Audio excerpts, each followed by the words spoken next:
warfare. You cannot go to the strong man's house and bind the strong man unless you have power that is more than that power.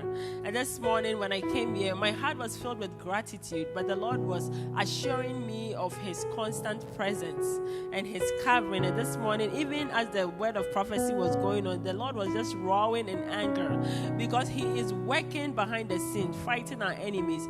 The number of attacks that are launched against us, sometimes the Lord allows us to have a sneak peek of what it looks like. And one of those sneak peeks is me coming down and that thing had fallen. And my kids play a lot in that area, so it could have fallen and crashed any of them at any point.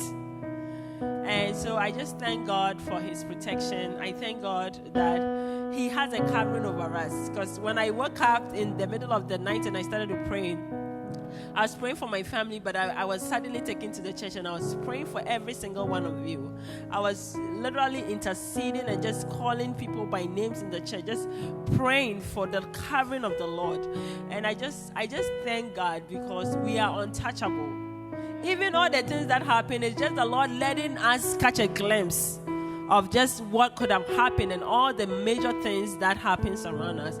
So I just want to thank God for his protection, his covering over this congregation. His fire is here. This is not an ordinary congregation. And if you don't know that now, you know. It is not an ordinary congregation. We have to stay prayed up. Because for the Christian, most Christians, the only thing they do is they play defense. That means if the enemy comes to attack them, then they start to pray and, bind. Defensive prayer. But so if you tell yourself that, I'm not going to pray until something is happening, then I'll pray at that reactive prayer, you're not strong in it because as we go on the offense and the defense. Amen. So the enemy is actually afraid of us. And so I thank God for his covering in this church, his fire in this church, his protection over us and my children, my whole family, and amen. Amen.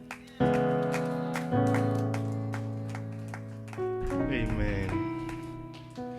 Okay, great announcement, great testimony. My wife kept saying, and I was praying. I was down, I was sleeping, I was praying over there. When I brought Grace down and I gave Grace some things to chew, we were playing, and I said, let me use this opportunity to pray. So I was praying in the spirit, and I think the Lord wanted me to go to that same place. I saw the door a little bit open with lights there, but I really did not pay attention to her. So when she said that it's broken, I was like, wow. So the Lord was actually drawing my attention. You see that when a door is closed, you see that a part is open, right?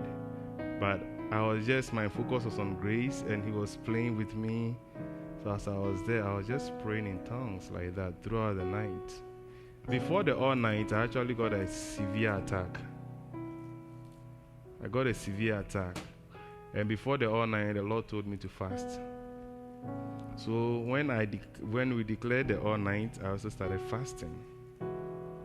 And that night, I had a severe attack before coming here. So when Grace fell, I saw that it was not an ordinary falling. Yes, I had a dream that I couldn't stand. I stood, I couldn't stand, and then I sat down and I rested.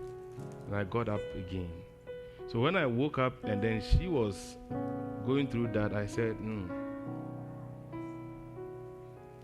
it is the devil.